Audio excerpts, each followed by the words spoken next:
कि कन्याएं सावधान होकर जीवन, पुत्र और पुत्रियों को मुझे कहना है कि माता पिता की आज्ञा में रहे।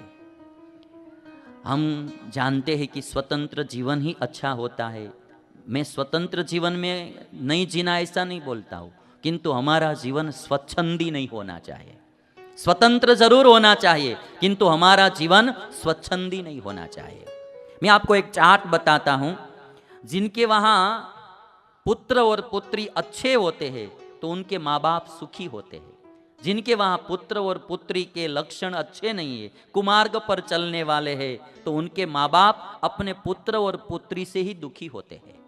कम से कम पुत्र और पुत्री का कर्तव्य है कि हमसे हमारे माँ बाप सुखी हो। हम ऐसा जीवन जिए कि हमसे हमारे माँ बाप, हमारा परिवार सुखी हो और गौरव अनुभव करे, ऐसा हमारा जीवन हो। हमसे हमारे माँ बाप को दुख आए या हमारा कुल कलंकित हो, ऐसा कोई कार्य हमें नहीं करना है। आप देखिए, एक चार्ट देखिए।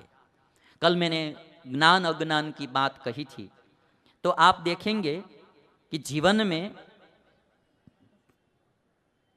में हमारे में ज्ञान रहेगा आत्मा में तो सुखी होंगे, अज्ञान रहेगा तो हम दुखी होंगे।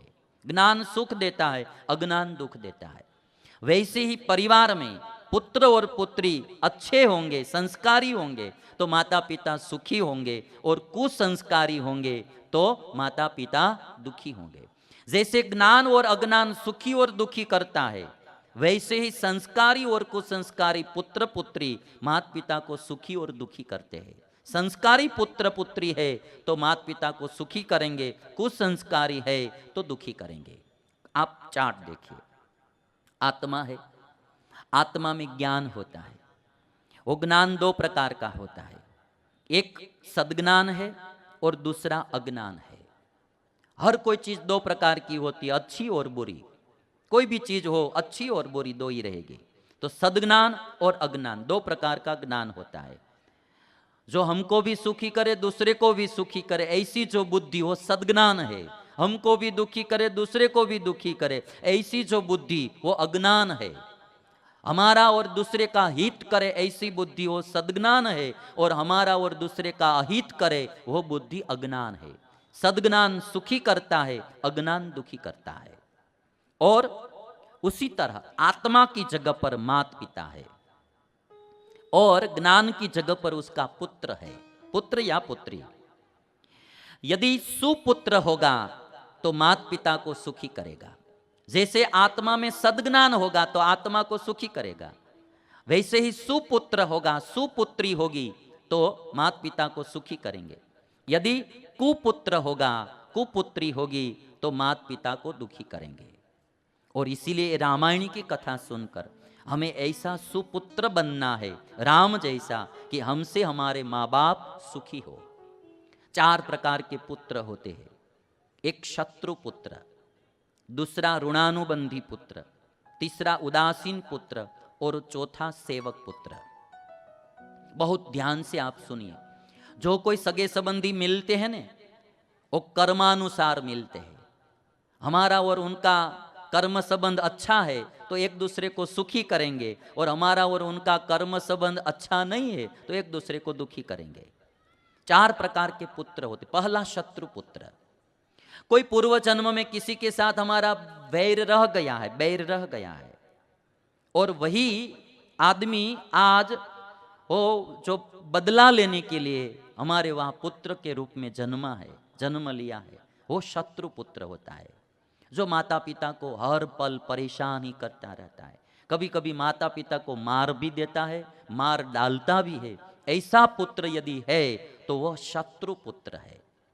परेशान तो कौन करता है? शत्रु ही करता है। मारता कौन है? शत्रु ही मारता है। तो जो माता पिता को परेशान ही करता रहता है, मारता ही रहता है या हत्या भी कर देता है, तो ऐसा जो पुत्र या पुत्री वो शत्रु पुत्र है। बोलना नहीं, केवल समझ लेना मेरी बात, किसी को बोलना नहीं, समझ लेना। कैसा पुत्र हम है या हमारे वहां कैसा पुत्र है वो समझ लेना। शिष्य हो या पुत्र। दूसरा ऋणानुबंधी, किसी का पैसा हमने लिया है और फिर वापस नहीं दिया है, और वही व्यक्ति जब हमारे वहां पुत्र के रूप में आता है तो पैसा लेने के लिए आता है। तो एक तो जब उसका जन्म होता है ना, तभी अस्पताल में 50,000 लाख रुपया का खर्च होता है। हर साल बीमारी पड़ता रहता है, बीमारी पड़ता रहता है, दवाई में पैसे जाते ही रहते। बड़ा होता है तो कुछ कमाता नहीं है और पैसा ही बिगाड़ता रहता है, व्यसनों में फैशनों में पैसा बिगाड़ता रहता है। और शादी वादी कर दो तो बस अपना वो लेकर चला जाता है, कभी भी पिता को सुखी नहीं करता है, पैसा का खर्च ही करवाता रहता है। तो समझ लेना कि कोई ऋणानुबंधी है, किसी का ऋण हम पर रह गया था, वो लेने के लिए आज पुत्र बनकर आया है। ये दूसरा है ऋणानुबंधी पुत्र। तीसरा उदासीन पुत्र होता है, माता पिता को नहीं सुखी भी करता है, नहीं दुखी भी करता है। बचपन से ही कहीं पढ़ने के लिए चला जाता है, नहीं माता पिता को, और आता है तो फिर शादी करके ही आता है, कुछ करने की जरूरत नहीं रहती है, ऑलरेडी तैयार होकर ही आता है और सीधा सा ही आकर अपना भाग लेकर अलग रहने लगता है। माता पिता के साथ रहता ही नहीं है, माता पिता को सुखी भी नहीं करता, दुखी भी नहीं करता, वो उदासीन पुत्र है। और चौथा सेवक पुत्र है, श्रवण जैसा होता है, जो स्वयं दुख भोग कर भी माता पिता को सुखी करता है, माता पिता की सेवा करता है, बहुत संस्कारी रहता है, माता पिता का नाम बढ़ाता है, माता पिता का नाम दुनिया में रोशन करता है और माता पिता को सब प्रकार से सुखी करता है। तो ऐसा जो पुत्र है वो सेवक पुत्र है। तो हमको एक कथा सुनकर, पुत्री हो या पुत्र, जीवन ऐसा जीना है कि हमसे हमारे माँ बाप, हमारा परिवार सुखी हो, ऐसा हमको जीवन जीना है। कोई भी हमारे जीवन में भूल ना हो, गलती ना हो जाए, उसका ख्याल रखना। ये बड़ा मूल्यवान जीवन मिला है।